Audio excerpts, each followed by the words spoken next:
Thank you. Thank you. Thank you. Thank you. I love America. All right, folks, welcome to Gimme 5.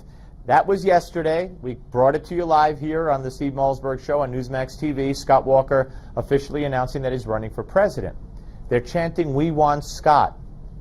The media onslaught against Scott Walker started so immediately that look what MSNBC's Abby Huntsman tweeted out immediately. If so, it sure sounded like Trump, meaning the chant that you just heard, "We want Scott, we want Scott," and they said it. They were chanting, "We want Trump," and she wasn't alone. Then she took it back apparently. In the next tweet she put out, "Apologize if I misheard the crowd chanting." Yeah, I think you misheard the crowd chanting. But the onslaught continued, or actually preceded the official announcement earlier in the day. Here's that great political, analyst, Luke Russert. But the reality is that his path at this point to the nomination really goes through Iowa. If they don't do well in Iowa, it's not clear what his path is to the nomination after that. So if he's doing things that are turning off evangelical voters, he's going to have to balance those two risks. And I think, the reality is that Jeb Bush is an extraordinarily formidable presence in this race. And I think, if he decides to turn that firepower on Scott Walker, that could be game over.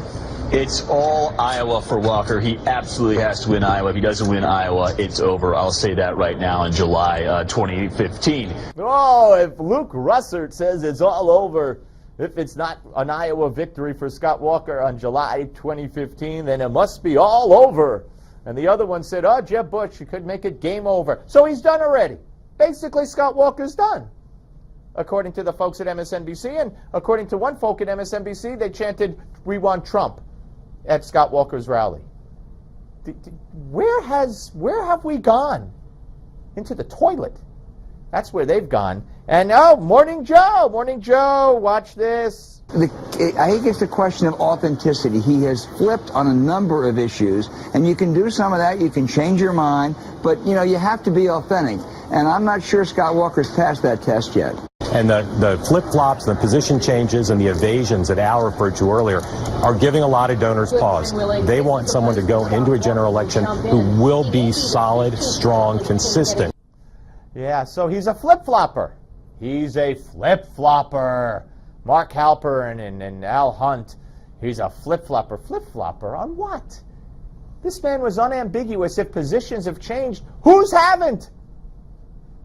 Wow, my goodness. Look at Joe Scarborough, king of the flip-floppers. He's morphed into a left-wing, whatever you want to call him. Oh, then there's more. Steve Schmidt, Rhino Republican, if ever there was one. Watch. Well, look, I think when you look at the Scott Walker candidacy right now in its very beginning stages, and you look at what Al pointed out earlier, the flip-flopping, the evasions on answers.